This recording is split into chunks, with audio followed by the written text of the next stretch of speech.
नमो वरन्ताणं नमो सिद्धाणं नमो वार्याणं नमो वज्राणं सब सागुणं शुद्धात्मानं मुनिकान्तं साधुमुत्तम मंगलम वंदे संदृष्टि सिद्ध्यर्थम संदृष्ट्यार्थ प्रकाशकम मंगलम भगवान वीरो मंगलम गौतम गणि मंगलम कुंद कुंदाद्यो जैन धर्मोस्तु मंगलम सर्वमंगल मांगल्यम सर्वकल्याणकारकम प्रधानम सर्वधर्माणां जैनम जयतु शासनम। सो निज भाव सदा सुखद अपनो करे प्रकाश, जो बहुविध बहु दुखन की करे सत्तानाश। हीनात्मा बुद्धात्मैव परत्वेनेव चापरम अक्षयानंत बोधाय तस्मै श्री आत्मने नमः। लिंगम देहाश्रितं दृष्टम दे एवात्मनो भवा नमुच्यन्ते भवात् तस्मात् ते ये लिंगाकृता ग्रहा। लिंग देहाश्रित होती है। यहाँ लिंग का अर्थ द्रव्य लिंग, लिंग देहाश्रित होती है और देह ही आत्मा का भव है। तब फिर लिंग का जिनको आग्रह है, लिंग है ऐसा नहीं कहा, लिंग का जिसको द्रव्य लिंग का जिनको आग्रह है, जो द्रव्य लिंग में ही संतुष्ट हैं, उसी को धर्म मान करके निश्चिंत बैठे हैं, परमार्थ की साधना नहीं कर रहे, ऐसे जीवों कैसे मुक्ति को प्राप्त कर सकते हैं। ये कहा देहाश्रित कर क्रिया आपको मानस से मगचारी रे, आपा नहीं जाना तूने कैसा ज्ञान धारी रे।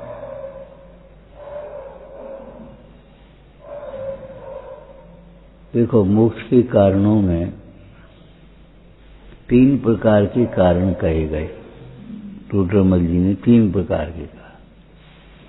एक तो वे कारण कहे जिन कारणों के होने पर मोक्ष होता है और जिनके बिना भी मोक्ष होता है। जिनके होने पर भी मोक्ष होता है और बिना होने पर भी हो जाता है। जैसे बाह्य तप, बाह्य तप आज ही दीक्षा ग्रहण करी और आज ही उन्होंने केवल ज्ञान प्राप्त कर लिया। अब बता कौन सी बाह्य तप कर पाए।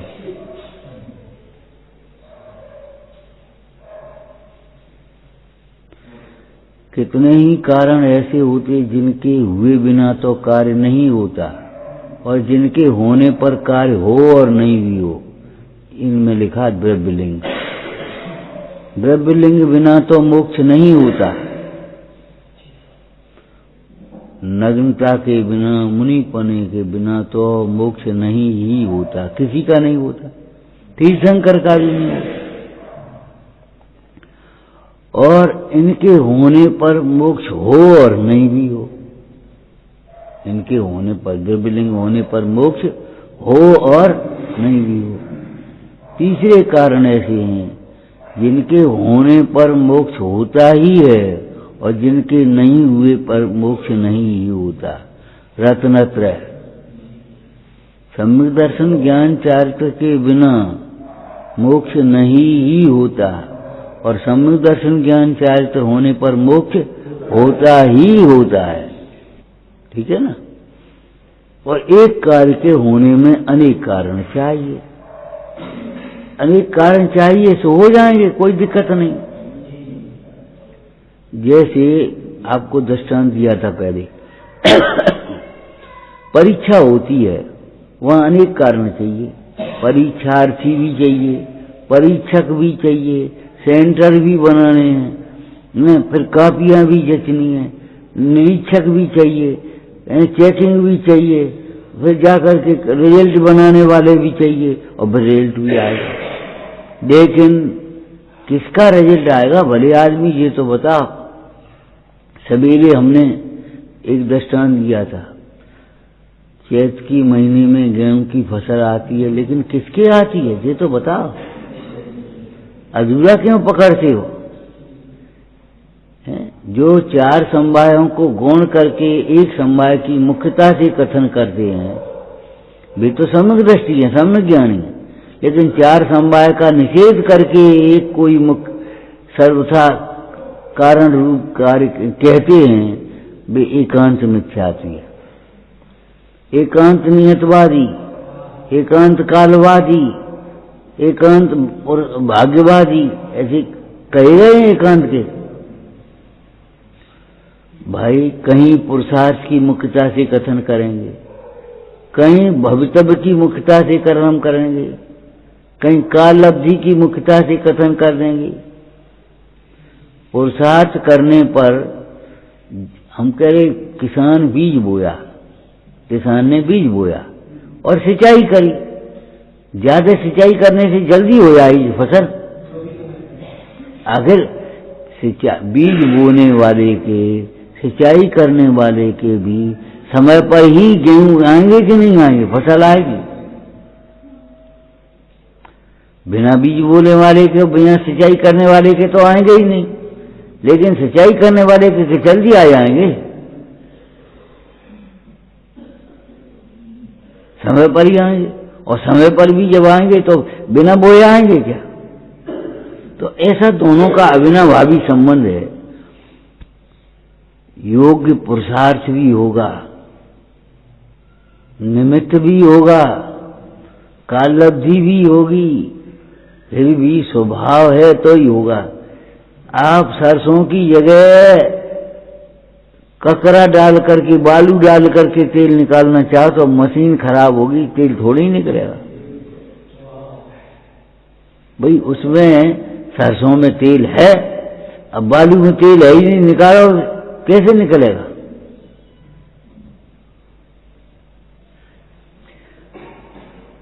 लेकिन बालू में तेल नहीं है, सरसों में तेल है, इसका मतलब ये थोड़ी बिना पेले ही निकल आएगा।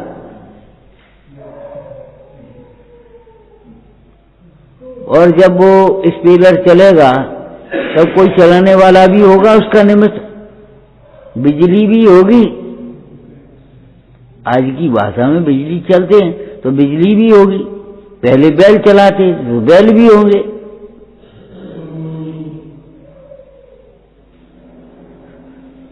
कार्य होगा तो योग्य निमित्त भी होगा, सम्यक ज्ञान होगा तो सम्यक ज्ञानी का, गुरु का उपदेश भी सुनना होगा, विनय सहित सुनना होगा। देशना लब्धि भी होगी और देशना से पहले विशुद्धि भी होगी। विशुद्धि बिना देशना कार्यकारी नहीं है, और देशना के बिना विशुद्धि क्या करेगी, पुण्य बांधेगी।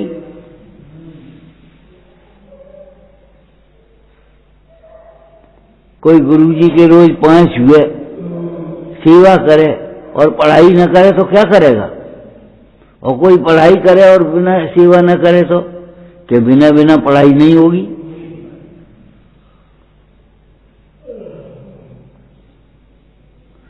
आप देखो, जो बच्चे होशियार होंगे उनकी किताबें भी साफ सुथरी होंगी, उनका व्यवहार भी अच्छा होगा, विनयवान भी होंगे, सरल भी होंगे, सात्विकी भी होंगे। और जो पढ़ने में होशियार नहीं है वे लापरवाह भी होंगे, उनकी किताबें भी गंदी होंगी, उनकी संगति भी गंदी होगी, उनके विचार भी गंदे होंगे, प्रमादी होंगे वे। होगा तो होगा। अब अच्छे अच्छे अधिकारियों को देख लो, कम बोलते होंगे, ज्यादा नहीं बोलते होंगे। ज्यादा बोलने वाला आदमी काम का नहीं होता, नियम की बात है। जो बातें ज्यादा करता है ना, काम कम करता है, और बात काम ज्यादा करेगा तो बातें कम करेगा। पहचान लेना आप। अपने चुपचाप काम में लगे रहेगा, वो बातें नहीं कर पाएगा, कुतर्क नहीं दे पाएगा। बातों का काम नहीं है, काम की बात है उसकी बात। देखने वाला कोई हो चाहे नहीं हो, वो अपने काम में लगा है, काम में लगा। देखने वाला हो नहीं हो उसे कोई मतलब ही नहीं।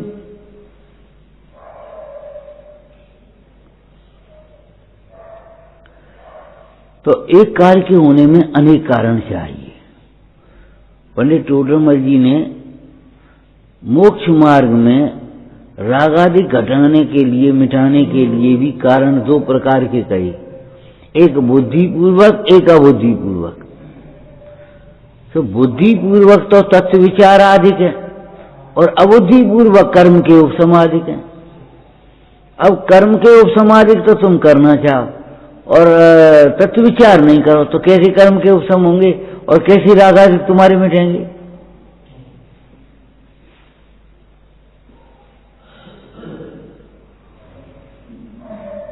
जो शिकायत लोग करते हैं कभी कभी तुम्हारे मन में भी आ जाती, इतने दिन सुनते सुनते हो गए, इतने दिन पढ़ते पढ़ते हो गए, कुछ जीवन में नहीं आता। उसका कारण ये है विचार में नहीं आता, आचरण में कहां से आएगा?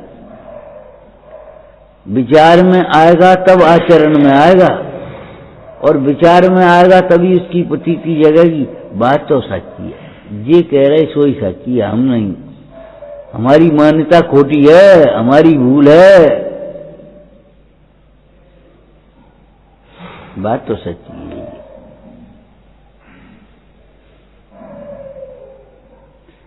अरे मिथ्या दृष्टि भी तीव्र कसाई और मंद कसाई होते हैं, भद्र परिणामी। इनको कितने ही ऐसे हैं दूसरों को रहने ही नहीं देना चाहते, दूसरों का विरोध करते हैं। अरे भाई, मध्यस्थ भावम विपरीत वृत्तो, अगर तुम्हारे से विपरीत भी है तो मध्यस्थ तो रहो कम से कम। कितने ही ऐसे, भैया तुम अपना अपना करो, तुम अपना करो, भैया अपना करें, तुम्हें लड़ने की काम नहीं है, लड़ो मत, अपना अपना काम करो। कितने ही ऐसे, बात तो सच्ची यही है, लेकिन अब हम क्या करें? हम अपने पक्ष को, जाति कुल को कैसे छोड़ दें? हम अपना कुल धर्म कैसे छोड़ दें? बात तो सच्ची है, लेकिन हम मान कैसे लें? और कितने ही ऐसे है उसको कोई धर्म को तिरंजलि दे करके सच्चे धर्म को अंगीकार कर लेते। अब बताओ, मिथ्या दृष्टि तो सब है, लेकिन अंतर है कि नहीं कसायों में? कितने ही ऐसे हैं कान में उंगली डाल करके तब मंदिर से निकलते हैं, और अभी नहीं पहले भी थे, कान में उंगली लगा करके जाते थे। बात किसी वगैरह का आया था दृष्टांत में, विद्यानंद स्वामी का आया, विभागम सुत, कान में उंगली लगा करके इनकी बातें कान में न पहुंच जाए हमारे। और कितनी ऐसी भैया सुन ले का जबरन मानने पड़ेगी अपन को, अपन समझेंगे तो मानेंगे, नहीं समझेंगे तो नहीं मानेंगे। सुनने में क्या आ गया, तो सुनते हैं। कितने ही मंदिर आते हैं, सहज में मिल गया तो आ गए, नहीं मिल गया तो नहीं आ पाए। कितने ही ऐसे, नहीं हमें तो जाने हैं 4 किलोमीटर भले क्यों नहीं जाए, हम तो दर्शन के बाद ही भोजन करेंगे, हमें तो जाना ही है, हमें तो साथ सुनना ही है, स्वाध्याय करना ही है। और कितनी मिलेगा योग तो कर लो, नहीं मिलेगा तो नहीं कर लो, कर पास तो ठीक है, नहीं करो तो कोई बात नहीं। अब सबकी कसायों में अंतर है कि नहीं ये बता? भोजन मिलेगा तो खा लो, नहीं मिलेगा तो भूख ही नहीं कछ खास, और एक ऐसी भूख लगी नहीं खाने ही आ गया। अंतर है दोनों में।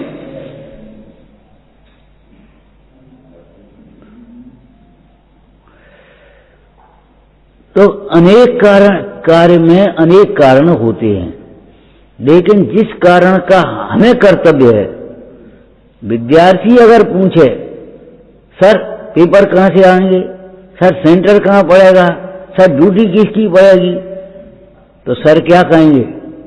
ए भैया चुपचाप रहो, पढ़ाई करो अपनी। अब तुम पढ़ाई तो करो नहीं हो, ड्यूटी किन्हीं की पड़ेगी और सेंटर कहां पड़ेगा, उसका क्या कर रहे हो? जुगाड़ में बिगाड़ मत करो। हाँ, ये जुगाड़ लगाए में बिगाड़ मत करो अपना। सारे कारण होंगे लेकिन अपने आप होंगे। आपने कभी परीक्षा दी?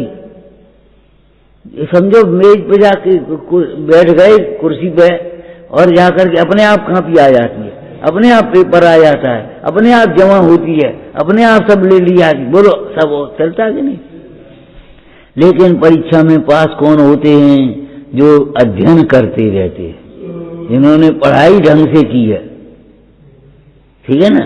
तो ऐसे ही कर्म के उपसमाधिक, अब तुम करना चाहते तुम कैसे करोगे? तुम तो तत्व विचार करो, उसका निमित्त पा करके कर्म के उपसमाधिक स्वयं में हो जाएंगे। तुम तो अपनी भक्ति की जोर लगाओ, कर्म के उपसमाधिक अपने आप हो जाएंगे, कर्म के संक्रमण आदि का अपने आप हो जाएंगे। और तुम कर्म को तो दोष ले और कर्म को कोसते रहो और कर्म की प्रतीक्षा करते रहो और परिणाम संकलित करो तो क्या होगा? कल भी कहा था हमने, देखो भाई परिणामों का धर्म समझना पड़ेगा आपको। धार्मिक अनुष्ठान भी आपको अपने परिणामों के माध्यम से ही फल देते हैं। धार्मिक अनुष्ठान भी बिना परिणामों के फल नहीं देंगे। परिणाम अगर आपके खोटे हैं तो नहीं होंगे। जैसे योग्य व्यक्ति भी व्यवहार कुशलता के बिना फेल हो जाता, असफल हो जाता।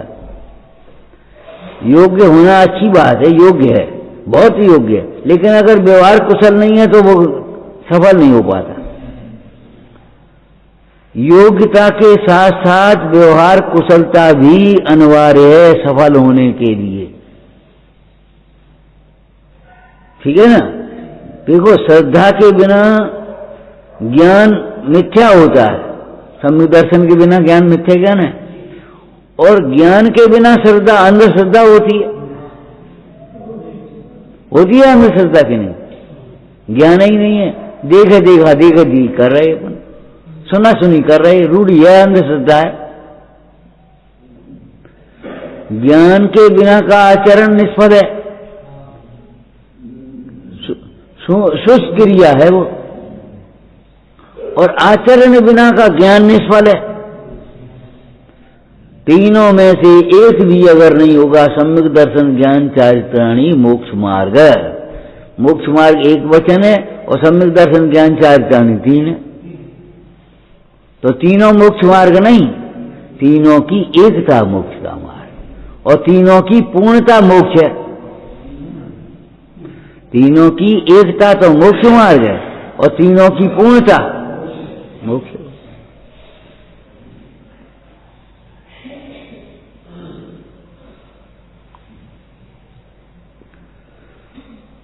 तो जिस कार्य रूप स्वयं, जिस कार्य में अपना पुरुषार्थ चले वह कार्य तो करे और अन्य कारण मिल जाए तो अपने आप कार्य सिद्धि हो जाती है।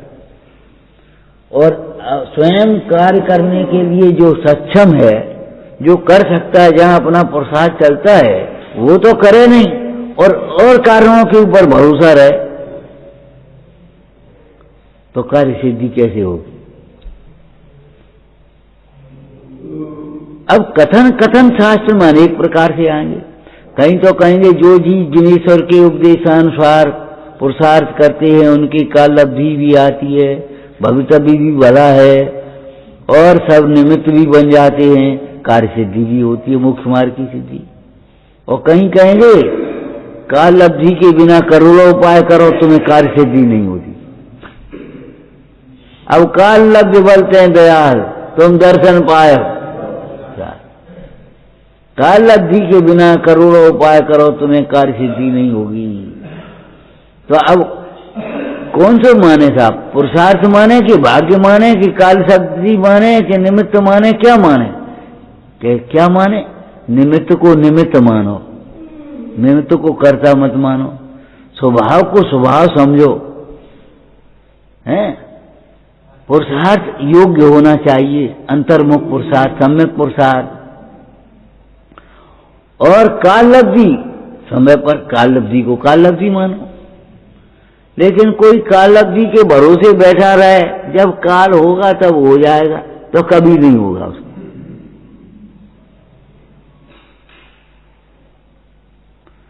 जो योग्य पुरुषार्थ के बिना, उस दिन कहा था चरणान योग के अंश, जो केवल करणान योग उदय उदय को सोचता है, क्या करें हमारा उदय खराब है। अरे उदय खराब नहीं है, उदय खराब होता तो यहाँ कैसे बैठे होते, ये जिनवाणी तुम्हारे कान में कैसे पड़ रही होती और तुमको अच्छी क्यों लगती। अगर उदय खराब होता तो जिनवाणी स्वाती नहीं, तो उदय खराब क्यों कह रहे, उदय का दोष क्यों दे रहे।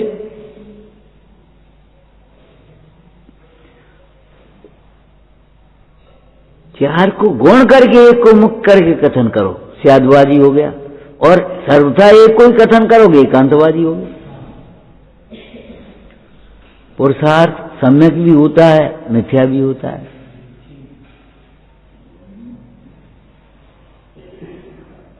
बहिर्मुखी पुरुषार्थ मिथ्या है, अंतर्मुखी पुरुषार्थ सम्यक है।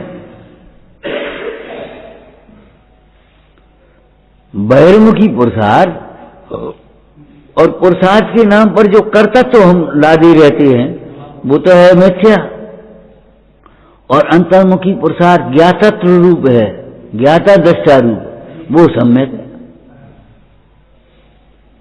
के साथ पुरुषार्थ तो करना पड़ेगा। तो हम अरे करने का नाम पुरुषार्थ नहीं है, पुरुषार्थ भी होगा। बीज जब बोएंगे तो उसमें अंकुरा निकालना पड़ेगा कि निकलेगा, ये बता। वो पेड़ बनेगा कि बनाओगे, क्या करें, लौकी बना लें, दाल बना लें, रोटी बना लें, तो ये बता लौकी की लौकी बनाओगे कि तोरई की लौकी बना दोगे। तुअर की दाल की तुअर की दाल बनाओगे कि मूंग की दाल से तुअर की दाल बना दोगे, बताओ भाई। कोई भाई कर पाए तो कर ले, तो फिर तुम क्या बनाते हो, ऐसा अभिमान करते मुफ्त में। सीजने वाली दाल ही सीजती है, नहीं सीजने वाली नहीं सीजती। वो ठोड़ा मुंह वो नहीं सूझे, तो तुम नहीं सीजने वाली को सिजाओगे कि सीजने वाली को सिजाओगे। पढ़ने वाले को पढ़ाओगे कि नहीं पढ़ने वाले को पढ़ाएगा अध्यापक। डॉक्टर आयु है बाकी उसको बचाएगा, साता का उदय है उसके निरोग होने में निमित्त होगा कि साता का उदय है और आयु काल बाकी नहीं है उसको बचा देगा। क्या करेगा उदा। हे भाई, कर्तृत्व का अहंकार और पुरुषार्थ दोनों अलग अलग चीजें हैं। पुरुषार्थ में कर्तृत्व नहीं है, कर्तृत्व में पुरुषार्थ नहीं है।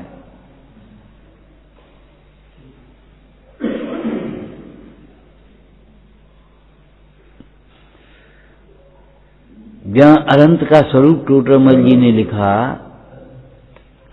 और अनंत वीर की चर्चा करी, अनंत चतुष्टय की, वहां अनंत वीर की चर्चा करी, तो अनंत वीर का क्या स्वरूप लिखा है। अनंत ज्ञान द्वारा तो सारे लोकालोक को युगपत प्रत्यक्ष जानते हैं। अनंत सुख द्वारा निराकुल रहते हैं, निर्विकल्प रहते हैं। अनंत दर्शन द्वारा विश्व को देखते हैं, अपने को देखते हुए सहज रूप से। और अनंत वीर द्वारा क्या करेंगे, ऐसी सामर्थ्य को धारण करते हैं। आप क्या सोच रहे हो, जो होते हुए को स्वीकार कर लेना इसमें बड़ा पुरुषार्थ है।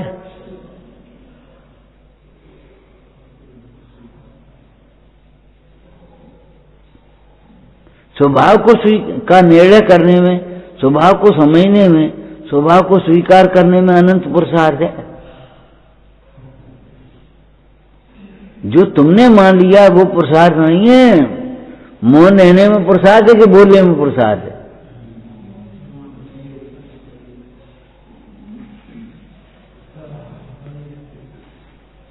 बोलने में तो पुरुषार्थ है ही नहीं, लेकिन कसाय सहित मौन रहने में भी पुरुषार्थ नहीं है। घुटने में, द्वेष से नहीं बोलने में, शांत चित्त पूर्वक मौन रहा, उसका नाम पुरुषार्थ है। एक बात बताओ, उपसर्ग दूर करने में पुरुषार्थ है कि उपसर्ग विजय करने में पुरुषार्थ है।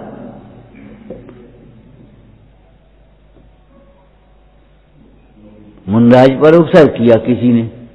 अब वो उपसर्ग को दूर करने में पुरुषार्थ है कि उपसर्ग को सही लेने में पुरुषार्थ है?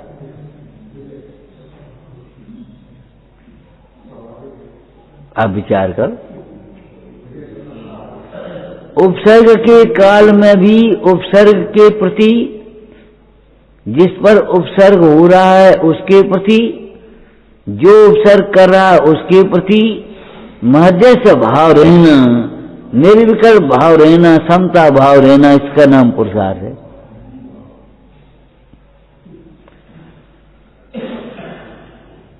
क्रोध के प्रसंग में क्रोध नहीं होना, उससे पहले बोलो। मोह के प्रसंग में मोह नहीं होना, क्रोध के प्रसंग में क्रोध नहीं होना, मान के प्रसंग में मान नहीं होना, माया के प्रसंग में माया नहीं होना, लोभ के प्रसंग में लोभ नहीं होना, इसमें पुरुषार्थ है। पुरुषार्थ इच्छाओं की पूर्ति में नहीं है, कसायों की पूर्ति में नहीं है। पुरुषार्थ इच्छाओं के अभाव में, कसायों के अभाव में है, कसायों को जीत लेने में है।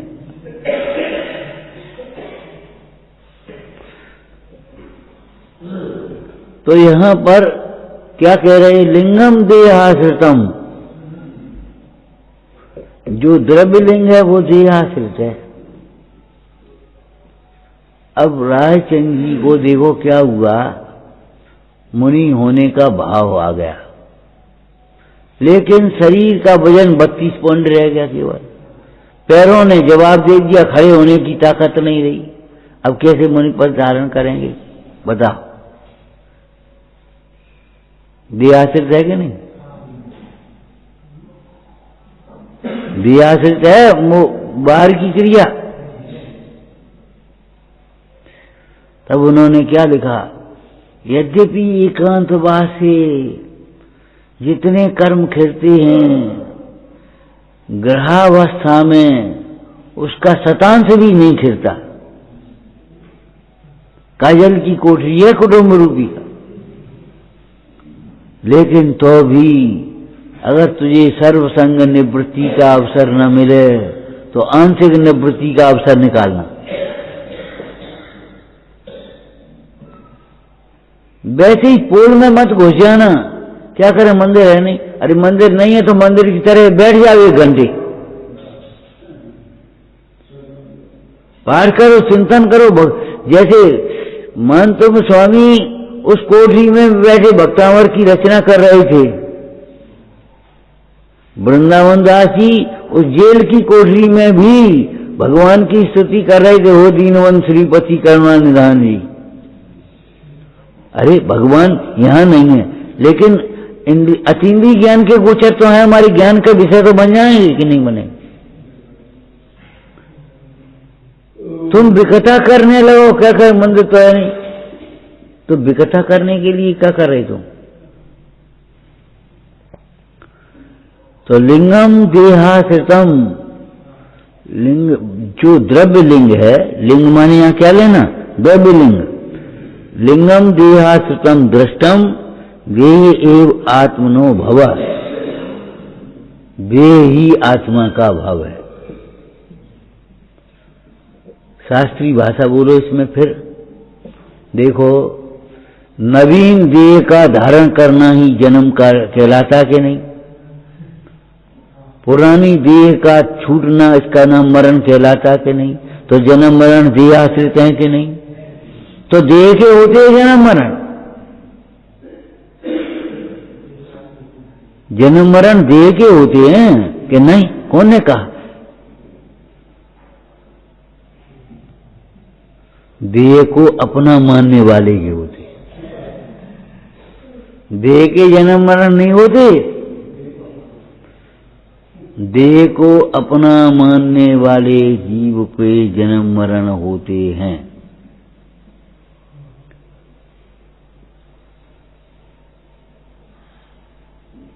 देह को अपना मानने छूट जाए, उसके बाद भी जब तक राग रहता है, रागी के जन्म मरण होते हैं। वीतरागी का निर्वाण होता है, मरण नहीं होता। पूछा था तुमसे पहले 18 दोषों में सबसे पहले कौन सा दोष मिटता है? अनंत भगवान के 18 दोष है ना, उन 18 दोषों में सबसे पहले कौन सा मिटता है?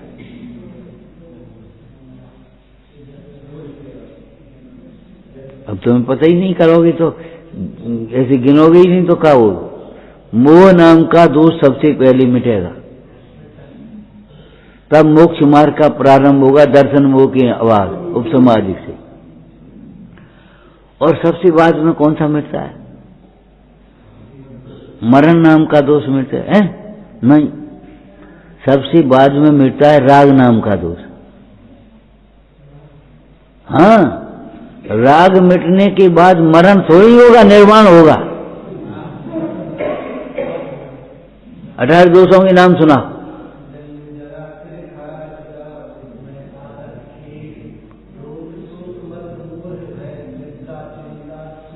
हाँ,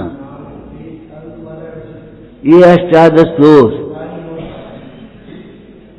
वितराग का मरण कैसे होगा? दूसरा देह धारण करने के लिए जब देह छूटती है तब वो मरण कहलाता है, और दूसरा देह धारण करने के लिए के बिना देह छूटती है तब वो निर्वाण कहलाता है, और केवल ये स्थूल देह छूटती है तो मरण कहलाता है, और जब कर्माण शरीर भी छूटता है तब निर्वाण कहलाता है। रागी का मरण होता है, वितरागी का निर्वाण होता है।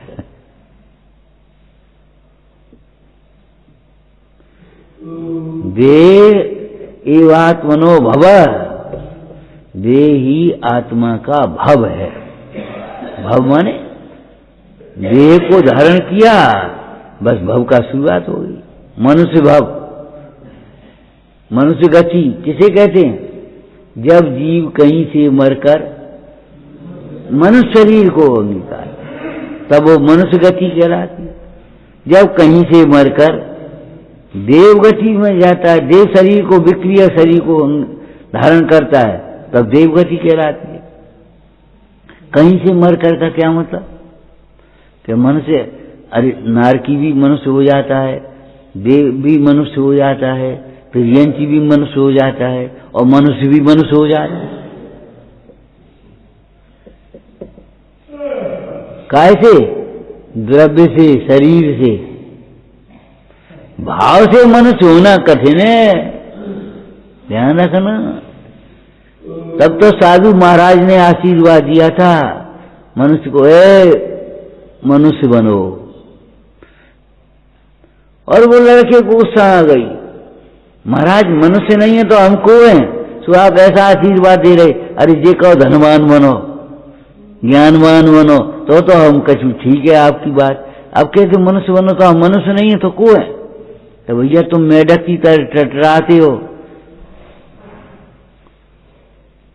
सांप की तरह बैठ जाते हो, चींटियों की तरह संग्रह करते हो, कुत्ते की तरह भौंकते हो, ईर्ष्या करते हो। जो गाड़ी निकलेगी, हाथी निकलेगा, भौंकेगा कुत्ता। और फिर ऐसे देखेगा, देखो हमने भगा दी गाड़ी, गाड़ी अपने कारण भगी, और कुत्ता ये सोचता है देखो हमारे घरों में आई, हमने गाड़ी भगा दी।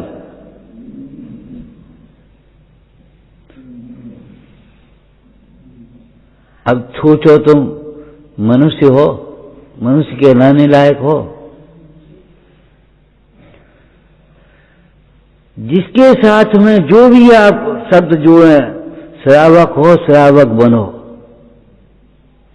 अभी कुल से श्रावक हो, क्रिया से और भाव से श्रावक बनो, ठीक है ना? ज्ञानी हो, ज्ञानी बनो, माने क्षयोपम ज्ञान से संगी हो, ज्ञानी हो, लेकिन अब अपने को अनुभव करते हुए सम्यक ज्ञानी बनो।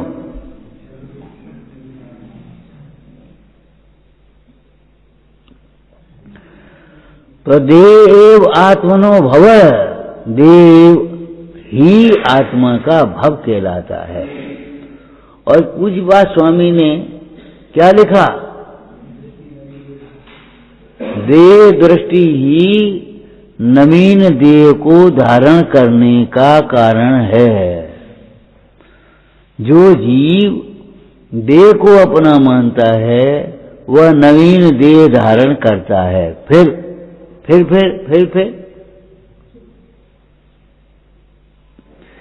और जो जीव देह को अपना मानना छोड़ देता है वह फिर कितने भव धारण करेगा? एक आध भव रहेगा, किस गिनती में? देह दृष्टि ही, देह में अपनापन ही नवीन देह को धारण करने का मुख्य कारण है। जो जीव देह को ही अपना मानता है वह पुनः पुनः देह धारण करता है। कैसा बढ़िया भजन लिखा है, मरे अनंत बार बिन समझे, अब सब दुख बिसरेंगे, अब हम अमर, तन कारण मिथ्या तुझियो तज, क्यों कर देह धरेंगे, अब हम अमर भये न मरेंगे। बिना समझे जन्म मरण करता रहा।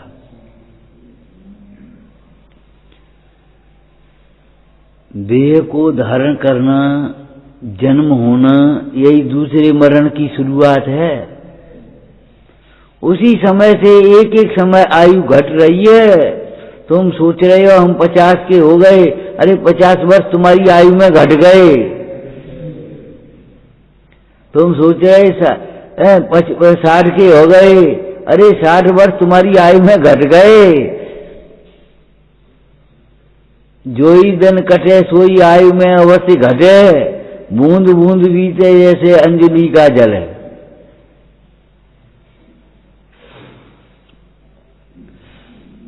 तो देह एव आत्मनो भव, आत्मा अकेला संसारी होना चाहे तो नहीं हो पाएगा। जो आत्मा देह को अपना नहीं मानेगा फिर वह संसार में भ्रमण नहीं करेगा। बड़ी सुंदर चर्चा लिखी है आचार्य योगेंद्र देव ने। क्या अंतरंग में ध्यान से देखे जो अशरीर, सर्वजनक जन्म न धरे, पिए न जननी।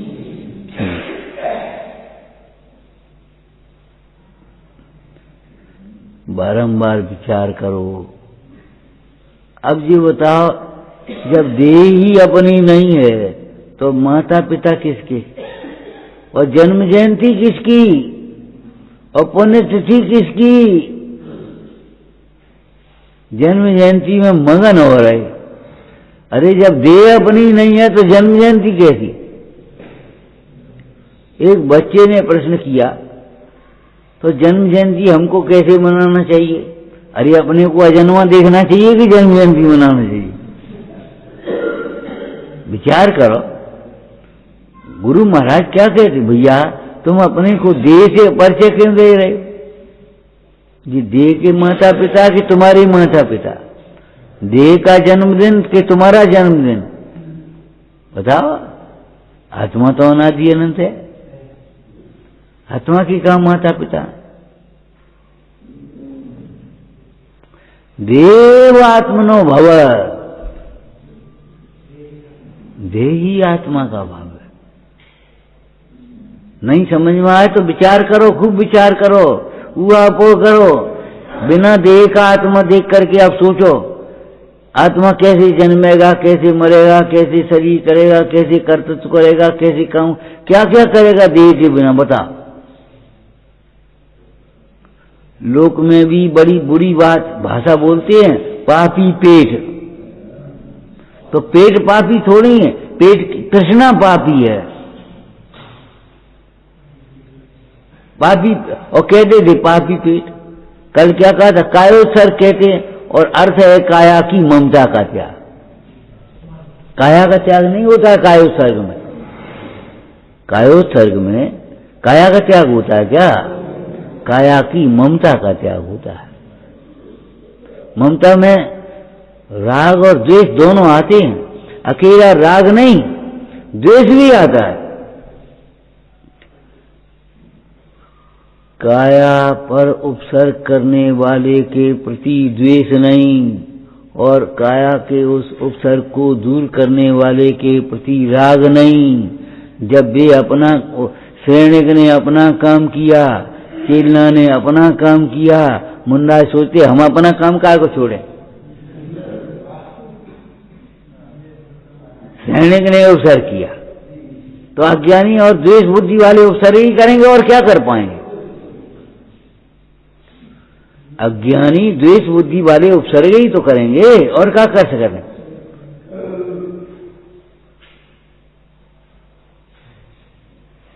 अब चेलना है, चेलना ने अपना काम किया तो धर्मात्मा तो उपसर्ग दूर करेंगे उनका काम, तो उन्होंने अपना काम किया। अब मुंडा यशोधर जी विचार कर रहे हैं, अरे जब जी अपना काम नहीं छोड़ रहे, वे अपना काम नहीं छोड़ रहे, तो हम मूर्ख हैं जो अपना काम छोड़ेगा। नियम सार जी में कैसी बढ़िया बात लिखी, जब पुद्गल भी अपने परिणमन को स्वभाव को नहीं छोड़ता है, तब ज्ञानी अपने ज्ञान स्वभाव को कैसे छोड़ दे, ज्ञानी अपने समता भाव को कैसे छोड़ दें, ज्ञानी अपने क्षमा भाव को कैसे छोड़ दें। विचार करना, देह एव आत्मनो भवर, और जिसने देह से भिन्न देख लिया उसकी भव का भाव हो गया, ये समझो। एक बाई बोली, भैया ये स्त्री पर्याय तो बहुत निंद्य है, बहुत पराधीन है, स्त्री पर्याय कैसे छूटे। नियम बढ़िया कारण बताओ, स्त्री पर्याय कैसे छूटे। कि भाई अपने को स्त्री मानना छोड़ दे तो स्त्री पर्याय छूट जाए, ये तो है नियम। सम्यक दृष्टि की स्त्री पर्याय नहीं होती, होती है बताओ। प्रथम नरक बिन षड भू ज्योतिष वन भवन षड नारी, नारी नहीं होता। और सम्यक दृष्टि माने अपने को आत्मा देखने वाला और देह रूप अपने को नहीं देखने वाला, वो सम्यक दृष्टि है। अब तुम्हें दरिद्री नहीं होना है तो दरिद्री मत देखो, मन से दरिद्र मत बनाओ। अंतर की लक्ष्य अयाची लक्ष्यपति है, अंतर की लक्ष्यों अयाची लक्ष्यपति हैं। दास भगवंत के उदास रहें जगत सो, सुखिया सदैव ऐसे जीव समझती है। अब आप दरिद्री कभी नहीं होगे। अगर विकलांग धर्म करोगे, एक धर्म आधा पद्धा, एक क्रिया कहीं की, एक क्रिया कहीं की, आज ही कहीं की, आज ही कहीं की, तो विकलांग हो जाओगे। तो हम क्या करें। अगर आपको विकलांग नहीं होना है, विकलत्र में नहीं आना है, तो सर्वांग को समझो, विकलांग को मत समझो।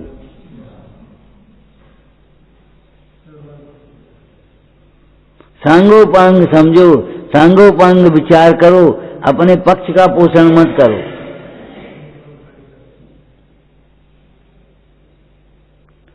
वही काम ये करें तो बुरा और हम करें तो अच्छा, ये कैसे हो जाएगा।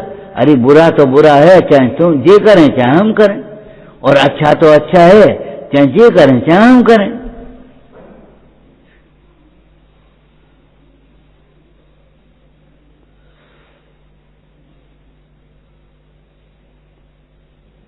तो देह ही आत्मा का भव है, ऐसा सुनकर के क्या विचार करना।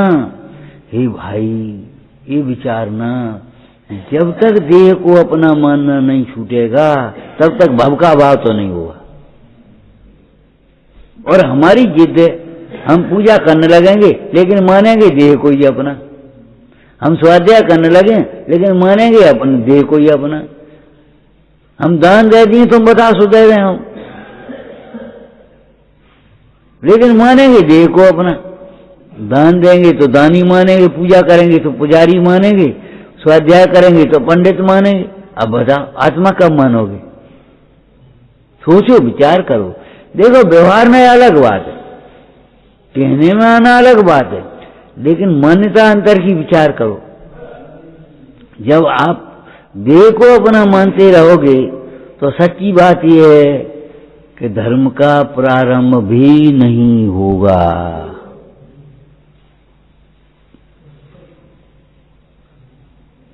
देह को अपना मानना जब छूटता है तब धर्म का प्रारंभ होता है।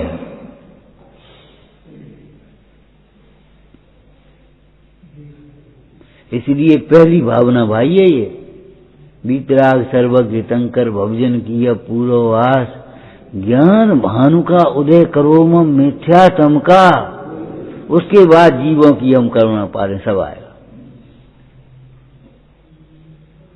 और देह को अपना मानना नहीं छोड़ोगे तो कछु नहीं आएगा।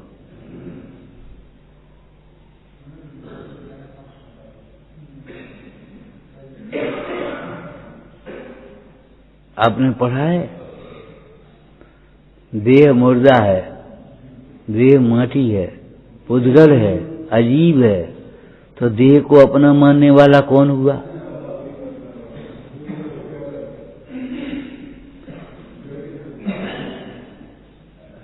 एक लड़की भले वो जैन की क्यों न हो, लेकिन अगर किसी दूसरे के पास पहुंच गई तो उसका गोत्र कहां हो जाएगा? वही तो हो जाएगा। तो ऐसे ही अगर देह मुर्दा है और मुर्दा में तुम्हारी बुद्धि लगी तो क्या होगी?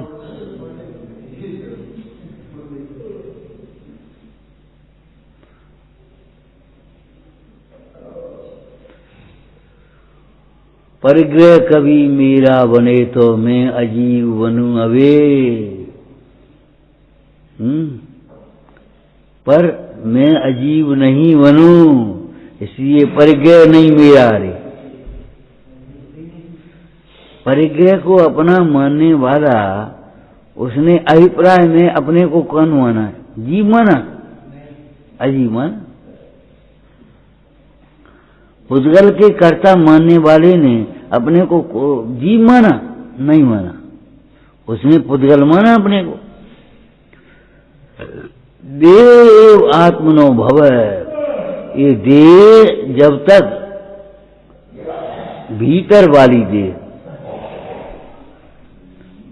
कोई दृष्टांत दिया था, देखो नाव पानी में हो तो कोई दिक्कत नहीं, लेकिन नाव में पानी हो गया तो एक ही बात है। पानी में नाव, नाव में पानी, वे तो एक ही बात है। अरे एक ही बात नहीं है, नाव पानी में रहेगी तो कोई बात नहीं, चलेगी, लेकिन नाव में पानी रहेगा तो डूब जाएगी। तो देह में आत्मा तो रहे, लेकिन आत्मा में देह घुस जाएगी अगर मान्यता में।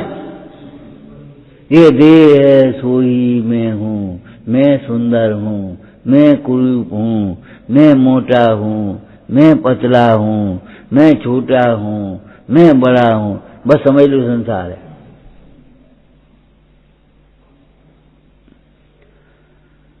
पूरा पुरुषार्थ पहले भाई अपने दृष्टि को बदलने में लगाओ, दृष्टि को बदलने में लगाओ, मिथ्यात्व के नाश में लगाओ, मिथ्या दर्शन के नाश में। मिथ्या दर्शन का नाश होने पर मिथ्या ज्ञान का भी नाश हो जाता है, मिथ्या चारित्र का भी नाश हो जाता है। फिर औदैहिक भाव का अज्ञान रह गया, वो धीरे धीरे मिट जाएगा, है। असंयम भाव रह गया, वो भी मिट जाएगा। लेकिन अगर दृष्टि नहीं बदली तो सबकी सब, नाव खूंटा से नहीं खुली और तुम खेवन लगे तो कहीं नहीं पहुंचोगे, वहीं की वहीं आओगे। पहले नाव खूंटा से खोलो, उसके बाद नाव को खेव, पतवार चलाओ, आगे बढ़ती आएगी ना, आगे बढ़ती आएगी। पहले एक लिखो, उसके बाद शून्य बनाओ, एक के बाद एक के ऊपर शून्य लगेगी तो 10 हो जाएंगे, और 2 शून्य लगेंगी तो 100 हो जाएंगे, और 3 शून्य होंगी तो 1000 हो जाएंगे, 4 शून्य होंगी तो 10,000 हो जाएंगे, 5 शून्य होंगी तो 1,00,000 हो जाएंगे। ठीक है ना? और एक नहीं लगाए और 0, 5 का 10 रख दे तो 50 शून्य रख दो, टोटल क्या होगा? 0, 0, 0। विचारना देव आत्मनो भव, इसलिए देह से भिन्न आत्मा को समझ लो। पर द्रव्यंत भिन्न आप में रुचि सम्यक वाला है।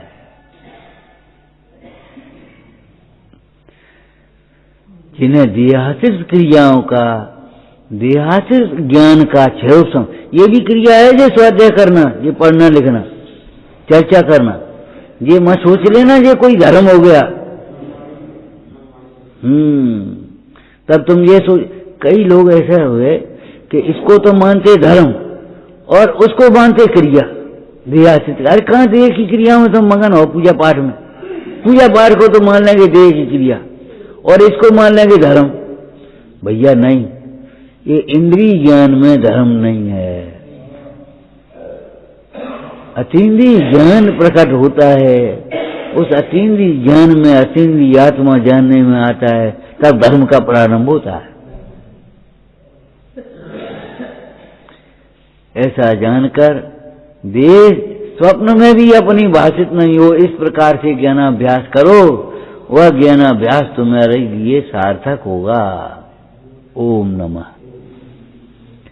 हे जिनवाणी भारती सोई जपूं जिन रे, जो तेरी शरणा गए सो पावे सुख चैन। या वाणी के ज्ञान से सूझे रोका लो,